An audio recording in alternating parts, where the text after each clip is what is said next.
Now, my next guest is involved in an important campaign with Fairness First and Caitlyn Jenner to save women's sport on the 51st anniversary of Title IX.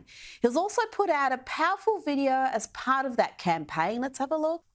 51 years ago, Title IX was passed to protect women. But today, Title IX is under assault by the Biden regime. The Biden administration is now proposing new regulations. The proposed change would make categorically banning all transgender athletes a violation of Title IX. We have to protect women's sports. Biological boys do not belong in girls' sports. Stop this madness. Fight back today.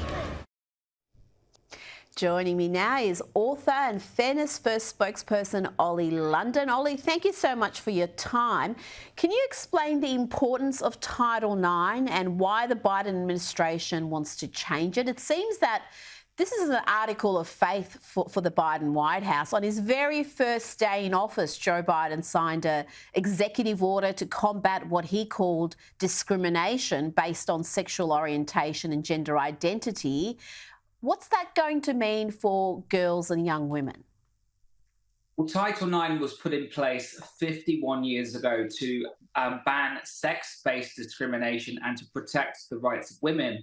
So women in sports have been benefiting from this rule that has protected them. It's given them a platform and a chance to express themselves and express their fundamental rights. And what's happening now is Biden has proposed an amendment to Title IX, which would actually ban federal funding to schools and colleges that ban or discriminate against trans athletes. So basically, it's an amendment to the law which would say that any school that says no trans athletes in girls' sports will lose their federal funding, which is a serious thing because most of these schools are funded by the government.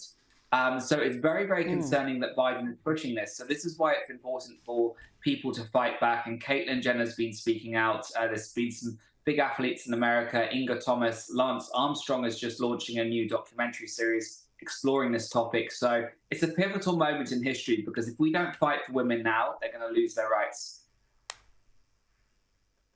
Absolutely. And the fact that this is promoted as some sort of measure of equality or to bring fairness, I mean, the trans athletes are not banned, are they, Ollie? They just have to compete in the men's competition, the gender they were born into, so they can still compete. They just can't compete in the women's competition if they were born male. That seems to be where this confusion comes from about, who's being discriminated against.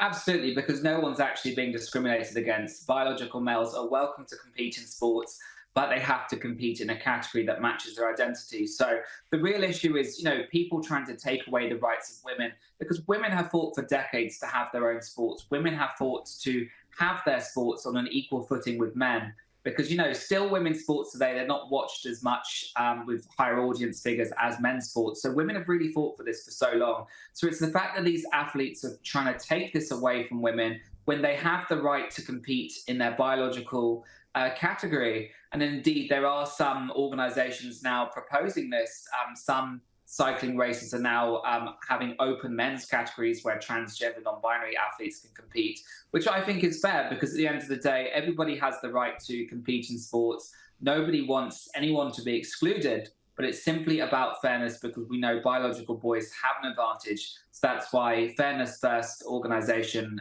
is very pivotal for trying to defend the rights of women. Well, absolutely. I mean, there's a reason